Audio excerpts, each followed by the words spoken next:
السلام علیکم ورحمۃ اللہ وبرکاتہ۔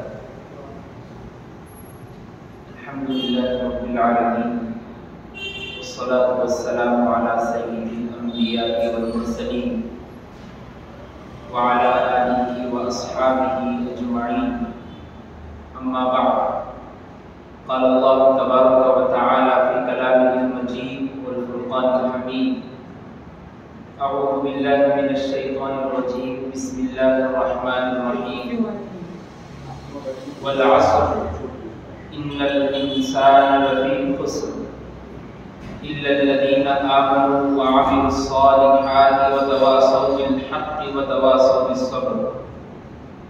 وقال النبی صلی اللہ علیہ وسلم، نعمتان مغبون فیہما کثیر من الناس، الصحة والفراغ، او کما قال علیہ الصلاة والسلام۔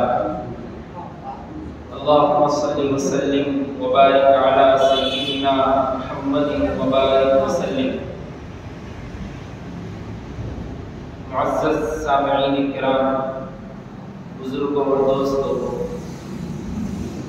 گھروں میں بیٹھ کر سننے والی معزز خواتین اسلام، اللہ تبارک و تعالیٰ کی اس دنیا میں بہت ساری نعمتیں ہیں، اور انہی نعمتوں میں سے ایک خاص نعمت جس کا تذکرہ اللہ تبارک و تعالیٰ نے پوری ایک سورت میں بیان کیا، اور بارہا مقامات پر اس نعمت کا لوگوں کے سامنے، عوام کے سامنے، بندوں کے سامنے اس کی ترغیب دلائی۔ وہ نعمت وقت کی نعمت ہے، اور وقت اللہ تبارک و تعالیٰ کا ایک دیا ہوا بہت بڑا تحفہ ہے۔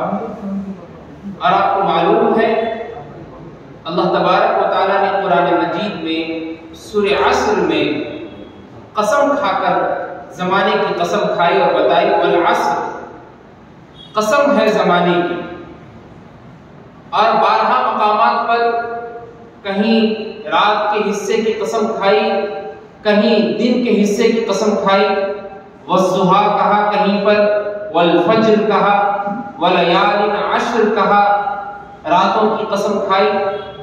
اس قسم کھانے کا مقصد ہی یہی ہے کہ اللہ تبارک و تعالی بندوں کے سامنے وقت کی اہمیت کیا ہے اس کو بتانا چاہتے ہیں۔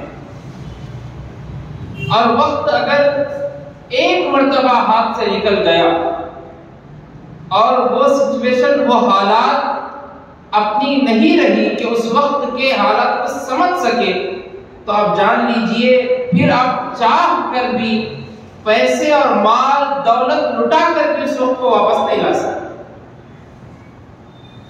اللہ نے قرآن مجید میں بیان کیا، والعصر، قسم ہے زمانے کی، ان الانسان لفی خسر، بے شک انسان، تمام انسان خسارے میں مبتلا ہے، پورے انسان خسارے میں پڑے ہوئے ہیں۔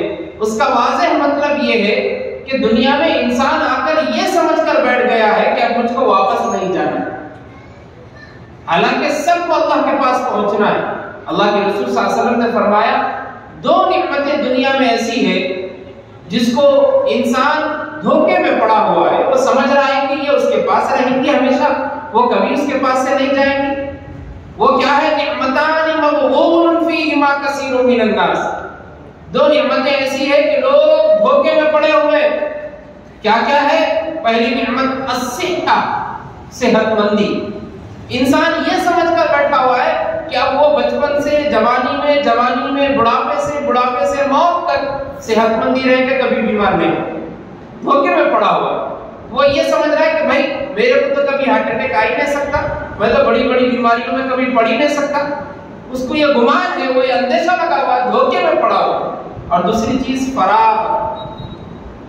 فراغت، خالی بیٹھنا، خاموش رہنا، کوئی کام نہیں کرنا۔ انسان سمجھ کے بیٹھا کہ جیسا بچپن میں ماں باپ مجھ کو کھلاتے تھے، جوانی میں بھی ویسے ہی کھلائیں گے، پھر میں بڑا ہو جاؤں گا، نکاح کریں گے، پھر ویسے ہی کھانا بیٹھ کر۔ نہیں، فراغت ہمیشہ رہنے والی نہیں ہے۔ آج 3 سال 4 سال 6 سال تک رہے گی، پھر اس کے بعد آپ کو خود کام کرنا ہے، آپ کو خود محنت کوشش کرتے ہوئے اپنی روزی کی روٹی کی تلاش میں لگے رہنا ہے.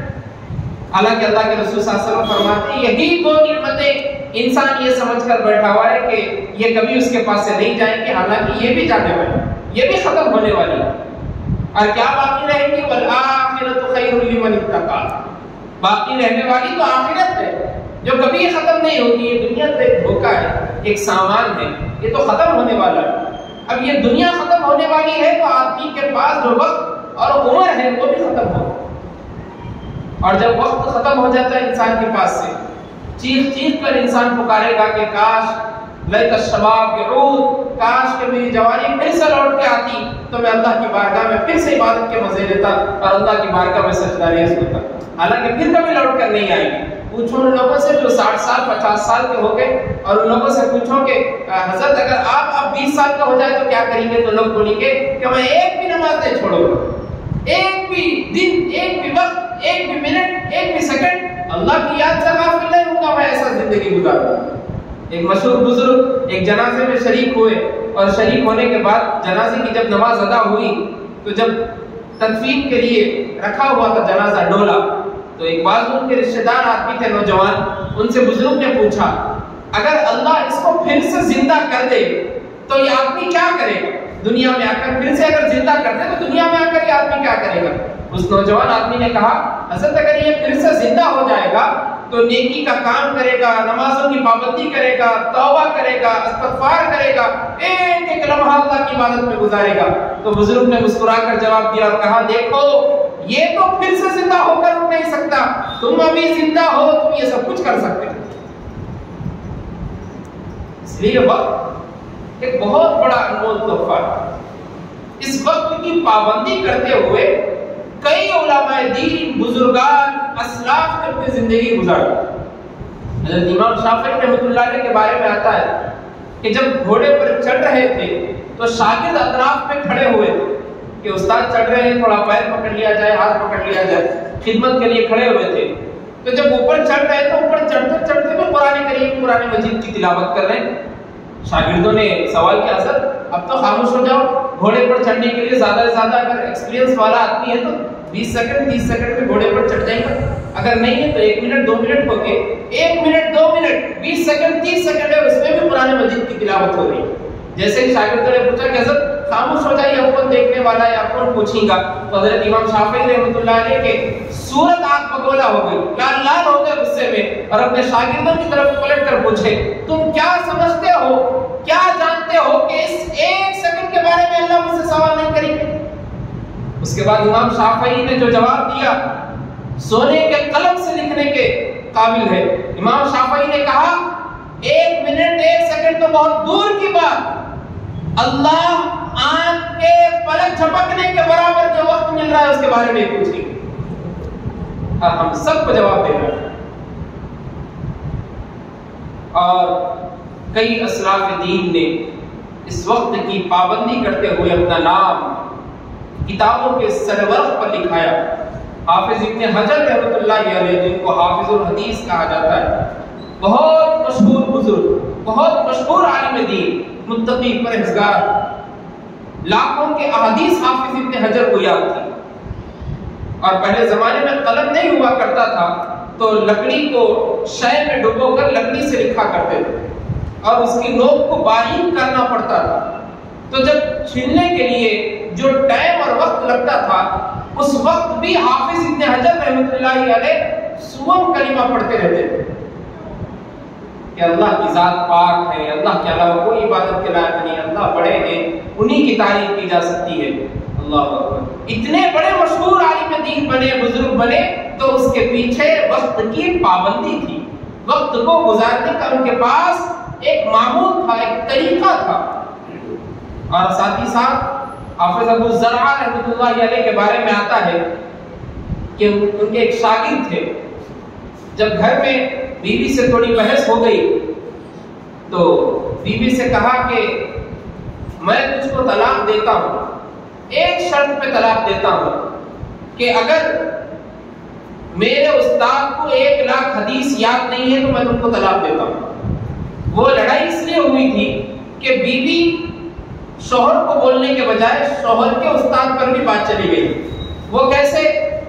حافظ ابو زرع رحمۃ اللہ علیہ اس نوجوان کے استاد تھے. بیوی کی لڑائی شوہر سے ہو رہی ہے، بات چیت میں لڑائی ہو رہی ہے، تو بیوی نے ایک دم غصے میں آ کر کہا کہ تم کو کیا معلوم، تمہارے استاد کو بھی نہیں معلوم، انہوں بھی نہیں پڑھے لکھے. اتنے میں غصہ آ گیا نوجوان کو. اس نے کہا میں میرے استاد کی قسم کھا کر کہتا ہوں اگر میرے استاد کو 1,00,000 حدیث یاد نہیں ہے تو میں تجھ کو طلاق دیتا ہوں. اب بعد میں دونوں ٹھنڈے ہو گئے غصے میں. تو بیوی بھی سوچنے لگی، شوہر بھی سوچنے لگے کہ میں کیا قسم کھا لیا، میرے بارے میں قسم ہوتی تو ایک بات ہی میں تو استاد کی قسم کھا کر بتا دیا کہ استاد کو 1,00,000 حدیث یاد نہیں ہے تو میں تجھ کو طلاق دیتا ہوں. استاد کے پاس بھاگتے ہوئے گئے، حافظ ابو زرع رحمۃ اللہ علیہ کے پاس، اور جا کر کہا استاد محترم میں نے ایسا ایسا میری بیوی کو کہہ دیا، میں پریشان ہوں، میری بیوی بھی پریشان ہے. تو حافظ ابو زرع نے کہا ٹینشن مت لو، نا امید مت ہو، کوئی ضرورت نہیں آپ کو پریشان ہونے کی، مجھ کو 1,00,000 نہیں اس سے بڑھ کر حدیث کو زبانی یاد. اور بتائیے آپ کتنے لوگ ہمارے پاس ایسے ہیں جن کو 40 حدیثیں یاد ہوں گی، 10 حدیثیں یاد ہوں گی، 20 حدیثیں یاد ہوں گی، 5 حدیثیں یاد ہوں گی. 1,00,000 حدیث سے زائد احادیث حفظ کیے ہوئے، یاد کیا ہوا ہے. کیسا وقت ملا؟ ان کی بھی زندگی زیادہ نہیں، 38 عمر کی زندگی تھی جس میں وفات پا گئی. 38 سال میں پورے لاکھوں کی احادیث یاد ہے. یہ کیا ہے؟ کیسا معلوم ہوا؟ وقت کی پابندی ہے. اپنے ایک ایک منٹ کو، ایک ایک گھنٹے کو، ایک ایک لمحے کو، ایک ایک ماہ کو، ایک ایک سال کو صرف اللہ کی دیے ہوئے احکامات، رسول کریم صلی اللہ علیہ وسلم کی دی ہوئی تعلیمات پر زندگی گزارنا. انہی بزرگان دین نے، انہی اسلاف نے ہم کو زندگی گزارنے کا طریقہ بتلایا. صحابہ کرام رضوان اللہ علیہم اجمعین کی جماعت کیسی جماعت تھی. اللہ کے رسول صلی اللہ علیہ وسلم جب کبھی درس دے کر گھر کو جایا کرتے تھے، صحابہ بیٹھ کر اسی چبوترے پر بیٹھا ہے، صفے کے چبوترے پر پورے صحابہ بیٹھے ہوئے، اور ایک صحابی جو ہے اٹھ کر نہیں جا رہے. اور جب پوچھا جائے کہ بھائی بھوک لگ رہی ہے کھانا کھانے کے لیے جاؤ، تو صحابی کا قول ہے کہ اگر میں کھانا کھانے کے لیے چلا جاؤں اور اللہ کے رسول صلی اللہ علیہ وسلم آ کر حدیث کا درس دے جائے اور میں محروم ہو جاؤں تو پھر کیا ہوگا؟ ایک ایک منٹ، ایک ایک لمحہ، ایک ایک گھنٹے کا ایسے وقت کی پابندی تھی.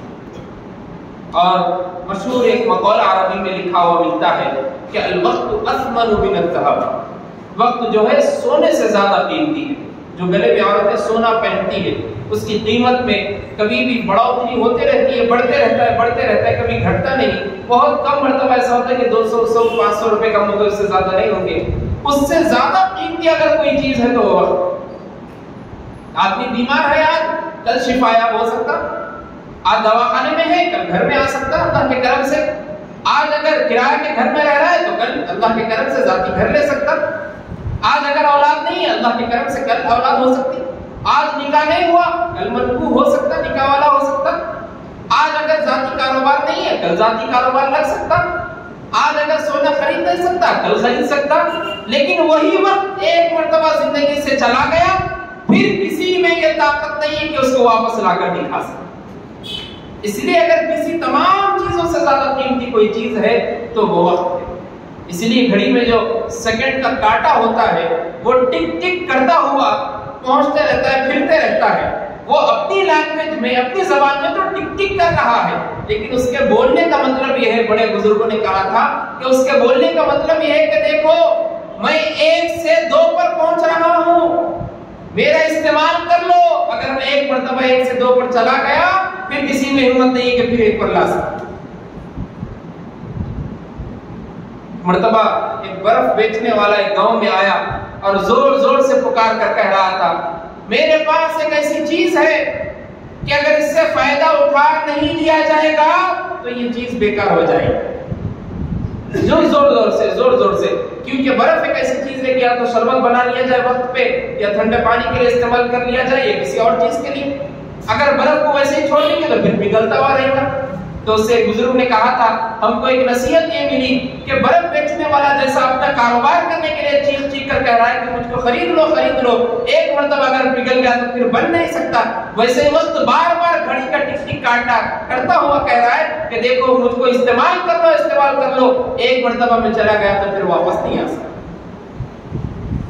اسی وقت کی پابندی ہارون رشید علیہ الرحمہ بہت بڑے مشہور بزرگ خلیفہ گزرے، بادشاہ تھے وقت کے، ان کا محل اتنا بڑا تھا جہاں تک نظر جاتی تھی لوگوں کی وہاں تک سپاہی اور وزیر کھڑے ہو کے رہتے، اتنا بڑا محل۔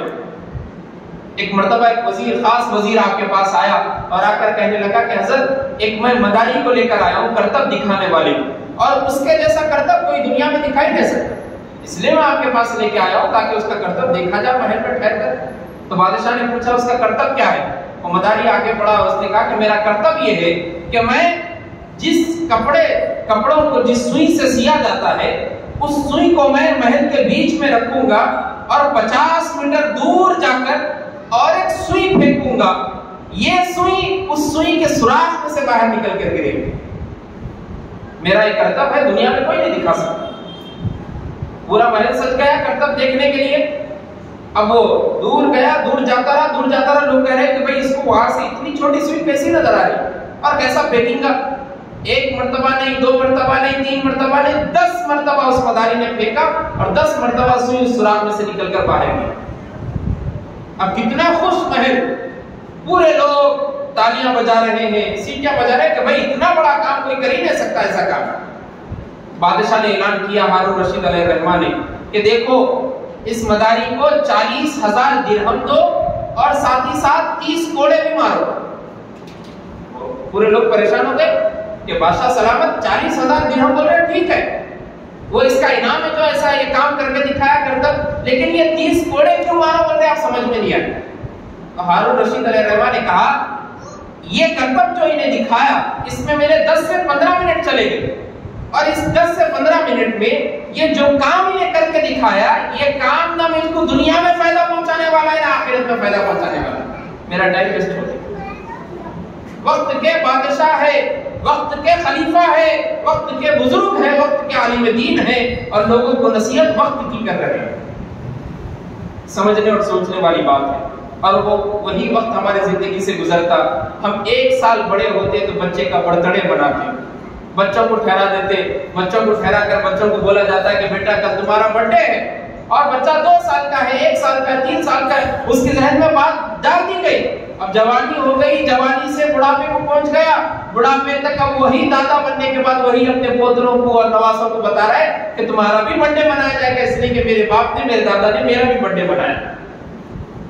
حالانکہ زندگی کا 1 سال بڑا نہیں، زندگی کا 1 سال کم ہو گیا۔ 60 سال کی زندگی تھی، کوئی آدمی 5 سال 6 سال کا بچہ ہو گیا تو اب پھر 60 سال میں سے آپ 5 سال نکال لیجیے، بڑھائیے مت۔ اور خوشی میں اس بات سے دھوم دھام سے گھر کو سجایا گیا، برتھ ڈے کے لیے کیک لا کے رکھ دیا گیا، اس کے اوپر موم بتی اور کینڈلز لگا دیے گئے، ایک پلاسٹک کی چوڑی دے دی گئی، اور بچے سے کہا گیا کہ دیکھو ہم سب لوگ چیخ کے پکاریں گے اور تم کو وش کریں گے اور تم کیک کاٹ کر سب کو کھلانا۔ اور اس کے بعد بچہ فخر سے ابا کو پوچھتا ہے ابا برتھ ڈے کا گفٹ کیا دیں گے آپ؟ امی برتھ ڈے کا گفٹ کیا دیں گے آپ؟ دیدی آپ کیا دیں گے گفٹ؟ چاچا آپ کیا دیں گے؟ کون سکھا رہے ہیں؟ کہاں سے تعلیم ہے؟ کہاں سے رسول کریم صلی اللہ علیہ وسلم کی زندگی ہمارے سامنے ہے، صحابہ کرام رضوان اللہ علیہم اجمعین کی زندگی ہمارے سامنے ہے۔ کبھی ایک مرتبہ بھی آپ یہ ثابت کر کے بتا دیں کہ اللہ کے رسول صلی اللہ علیہ وسلم نے اپنی سالگرہ اپنا جشن منایا؟ کبھی نہیں۔ افسوس کرتے تھے حضرت عمر رضی اللہ تعالیٰ کا جب بھی پیدائش کا دن آتا تو حضرت عمر رضی اللہ تعالیٰ ممبر کے بازو بیٹھے ہوئے روتے ہوئے ملتے تھے، وقت کے خلیفہ ہے جب بھی وہی کام کر رہے ہیں۔ جب لوگ پوچھتے تھے تو ان کے خاص شاگرد حضرت عمر رضی اللہ تعالیٰ کے فرمایا کرتے تھے کہ حضرت کا استاد کا یہ معمول ہے کہ جب بھی جنم کا دن آتا ہے، پیدائش کی تاریخ آتی ہے تو حضرت عمر رضی اللہ تعالیٰ ممبر کے بازو بیٹھ کر روتے کہ اللہ زندگی کا 1 سال گزر گیا، اب میں خود آپ کے ممبر کے بازو بیٹھ کر کہہ رہا ہوں کہ اللہ اگر کچھ معافی، اگر کچھ غلطی ہو گئی تو آپ معاف فرما دیجئے، گناہوں کو آپ معاف کرنے والے ہیں۔ خود احتسابی، خود کا غور و فکر، خود کا حساب و کتاب لینا بھی یہ بندے کے لیے ضروری ہے۔ اور بندہ یہ سوچ کر بیٹھا ہوا ہے کہ زندگی گزر جائے گی تو پھر کچھ نہیں ہوگا۔ اللہ کے رسول صلی اللہ علیہ وسلم نے فرمایا میدان محشر میں جب تک اس سے سوال پوچھا نہیں جائے گا، جب تک اس کے قدم ہلیں گے نہیں، سب سے پہلا سوال پوچھا جائے گا میں نے تم کو جوانی دی تھی، بتاؤ تم کہاں گزارے۔ دوسرا سوال پوچھا جائے گا میں نے تم کو صحت دی تھی، بتاؤ بیماری سے پہلے کیا کیا کرے۔ اور لوگ یہ سمجھ کر بیٹھ گئے کہ میں اچھا ہوں تو اچھا ہی رہوں گا، کئی لوگ ایسے بھی آج کل آپ دیکھ رہے ہوں کہ انتقال جو ہو رہے ہیں، نوجوان بچہ ہے، صبح میں ملاقات ہوئی، رات میں فون آ گیا کہ بھائی ایک دم سے سر میں درد ہو گیا، داڑھ میں درد ہو گیا، کان میں درد ہو گیا، انتقال ہو گیا۔ کوئی معنی دار نہیں۔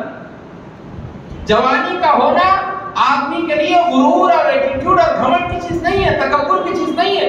اللہ کے پاس سب ایک جیسے ہیں، مگر جوان کا سجدہ، جوان کی نماز، جوان کی عبادت اللہ کو بوڑھے سے زیادہ پسند ہے، اس لیے کہ اس کے ہڈیوں میں طاقت ہے، اس کے رگوں میں گرم خون ہے، اس کے جسم میں گرم جوش ہے۔ اور جب وہ بندہ، وہ جوان اللہ کی بارگاہ میں سجدہ کرتا ہے تو اللہ کہتے ہیں کہ یہ بندہ اتنا زیادہ طاقتور ہونے کے باوجود بھی خدا قہار کے سامنے سجدہ کر رہا ہے، اس سے بڑی بات اور کیا ہو سکتی ہے؟ اس کو سب کچھ دینے کے لیے وہ تیار ہے۔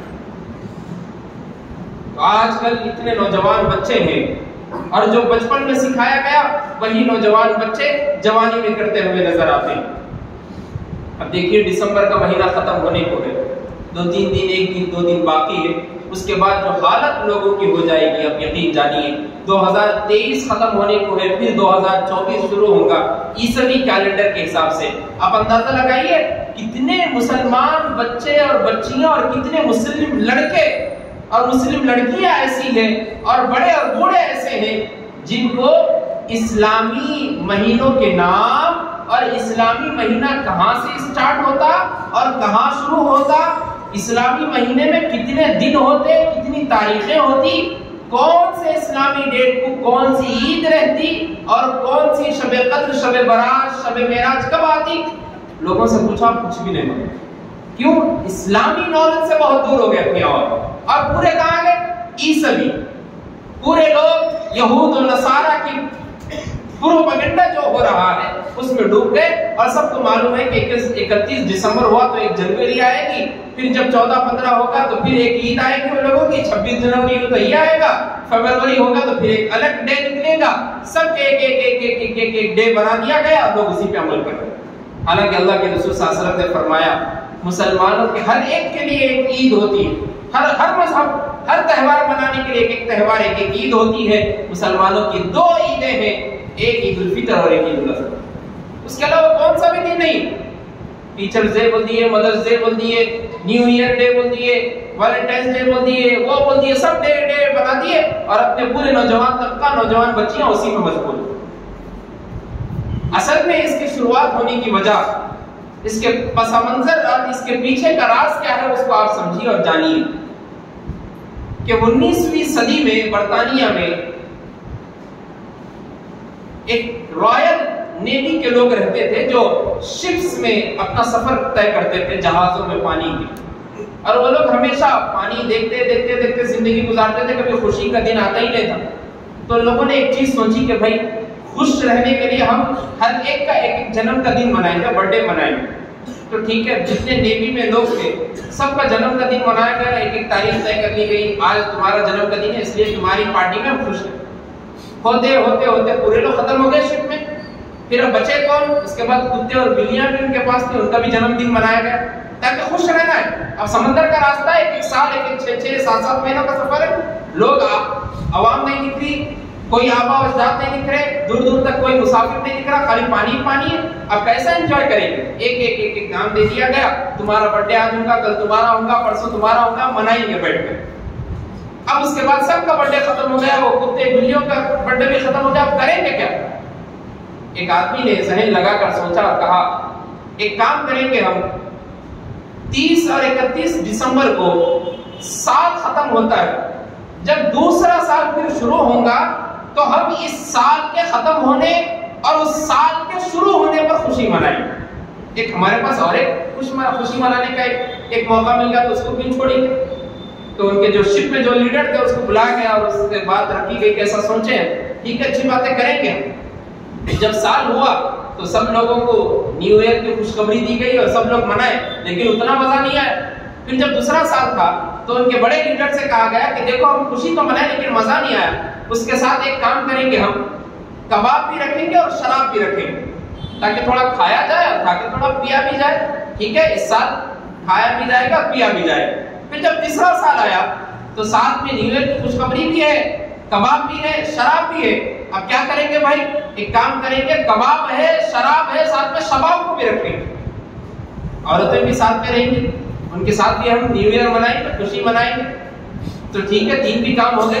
جب 14 سال تھا تو اس ذہن نشیں جو آدمی تھا، جو سوچا تھا، اس کے ذہن میں فتنہ ہوا اور اس نے سوچا کہ ایک کام کریں گے، لوگوں کو اور اس میں انٹرسٹ لینے کے لیے ایک کام ایسا کیا جائے گا کہ شپ میں جتنے لوگ ہیں، جیسے ہی رات کی وہ گھڑی 12 بجائے گی، ہم لائٹوں کو آف کر دیں گے، اس میں عورتیں ہیں مرد ہیں، جو کرنا ہے کر لیجئے. پھر تھوڑی دیر کے بعد ہم نیو ایئر کی خوشخبری دیتے ہوئے، ہیپی نیو ایئر کہتے ہوئے لائٹوں کو کھولیں گے.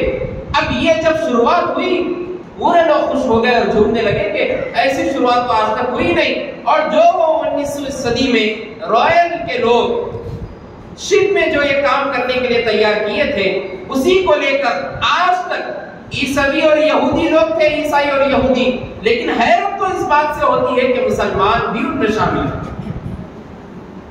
حیرت ہوتی ہے اس بات سے. ایک محرم الحرام کو اسلامی کیلنڈر شروع ہو رہا ہے اور لوگوں کو معلوم بھی نہیں ہے خوش ہونا کب ہے، غم میں کب ہونا ہے، خوش کیوں ہو رہے معلوم نہیں. 1 سال زندگی کا کم ہوگا، خوش ہو رہے تھے بیٹھے ہوئے. خود احتساب بھی کچھ نہیں ہے، غور و فکر اپنی لائف میں کچھ نہیں ہے، زندگی کیسی گزر رہی نہیں معلوم. یہ دنیا ایک دھوکہ ہے، وہ بھی معلوم ہے، سب کچھ معلوم ہے، میں بھی مروں گا، سب کچھ معلوم ہے، لیکن غور و فکر کر رہے نہیں. اور جب کوئی مرتا ہے تو 4-5 آنسو آنکھوں سے نکلتے اور کہتے ہیں مول صاحب ایک دن آئے گا میں بھی چلے جاؤں گا، جب کیا ہوگا میرے بچوں اور بچیوں کے ساتھ. آپ غلط سوچ رہے، آپ یہ سوچو کہ جب میں مر جاؤں گا تو میرے ساتھ کیا ہوگا. بچے اور بچیوں کو سنبھالنے والے تو مالک ہیں. ان اللہ هو الرزاق ذو القوۃ المتین. وہ تو ایسا بادشاہ ہے جو رزق آپ کو پوری دنیا میں پہنچا سکتا ہے، ہر آدمی کو رزق دے سکتا ہے. آپ کی زندگی کے بارے میں سوچئے کہ جب میں جاؤں گا تو پھر کیا ہوگا. اسی لیے شاعر نے کہا تھا، ہو رہی ہے عمر مثل برف کم، برف کے جیسے عمر ہلو ہلو ہلو آہستہ آہستہ پگھل رہی ہے. ہو رہی ہے عمر مثل برف کم، چپ کے رفتہ رفتہ دم بدم. اوکے 20 سال گزر گئے زندگی کے، 30 سال گزر گئے، 40واں سال آ گیا، 50 ہو گئے، 60 ہو گئے، ختم، انتقال ہو گیا. اس کے بعد نہ بچے نہ پوترے. کبھی کبھی جمعہ مل گیا، عید مل گئی، کوئی جاگنے کی رات آ گئی، پہنچ گئے قبرستان میں، پھر آ گئے. آپ کیا کر کے گئے؟ آپ کے بڑے، آپ کے پوترے اور نواسے یاد رکھنے والے نہیں ہیں. آپ ان کو دینی تعلیم دیجئے، جب وہ پڑھ کر آپ کو بخشیں گے تو آپ کو پھر ثواب ملے گا. ورنہ ویسے ہی وہ پڑھتے رہیں گے، ڈاکٹر بنتے رہیں گے، آپ کو کچھ فائدہ ہونے والا نہیں ہے. آپ کی قبر پہ کانٹی کے جھاڑے لگ گئی، کبھی صاف کرنے کے لیے پوترا نہ پہنچا نہ نواسا پہنچا، پھر زندگی کا مقصد کیا ہے بتائیے. اسی لیے شاعر نے کہا تھا کہ ایک دن مرنا ہے، آخر موت ہے، کر لے جو کرنا ہے، آخر موت ہے. موت سے کسی کو رستگاری ہے، آج ان کی تو کل ہماری باری ہے. یہ ایک کڑوی حقیقت ہے جس سے سب کو گزرنا ہے. کوئی دنیا میں کتنا بھی بڑا ظالم بادشاہ ہو یا اچھا بادشاہ ہو، کتنا بھی بڑا امیر ہو، غریب ہو، فقیر ہو، لاچار ہو، سب کچھ ہو، موت سب کو آنی ہے، برحق ہے، ہو کر رہے گا، اللہ کے پاس سب کو پہنچنا. اس سے کوئی منہ نہیں پھر سکتا، اس سے کوئی بچ کر نہیں بھاگ سکتا. ملک الموت سب کے پاس پہنچیں گے. قل یتوفاکم ملک الموت الذی وکل بکم ثم الی ربکم ترجعون. جب ملک الموت پہنچیں گے تو سب کو رب کے پاس لوٹ کے جانا ہے، سب کو رب کے پاس لوٹ کے جانا ہے اور اللہ کے پاس جواب دینا ہے. حاضرین سامعین، آپ سے یہی گزارش ہے کہ جب نیو ایئر آیا اور سال ختم ہوا، اپنے بچوں کو یہ سکھائیے کہ یہ سال ہمارا ختم نہیں ہوا، اس سے تو ہم کو غور و فکر کرنے کی چیز ہے. 2023 ختم ہو گیا، کتنی ساری چیزیں ایسی ہو گئی جس میں مسلمانوں کی ہمت ٹوٹ گئی، مسلمانوں کے اوپر بیماریاں آ گئی، مسلمانوں کے لیے ہر چیز جو ظلم و ستم کیے جا رہے 2023 میں کیا کچھ نہیں ہوا. جب 2024 ہوگا تو اللہ کی بارگاہ میں کھڑے ہو کر دعا کرے، اللہ اس سال کو ہمارے لیے باعث سے شرافت بنا دیجئے مسلمانوں کے لیے. یہ دعائیں ہماری ہونی چاہیے. اللہ سے دعا کیجئے کہ اللہ ہم سب کو کہنے سننے سے زیادہ عمل کی توفیق عطا فرمائے.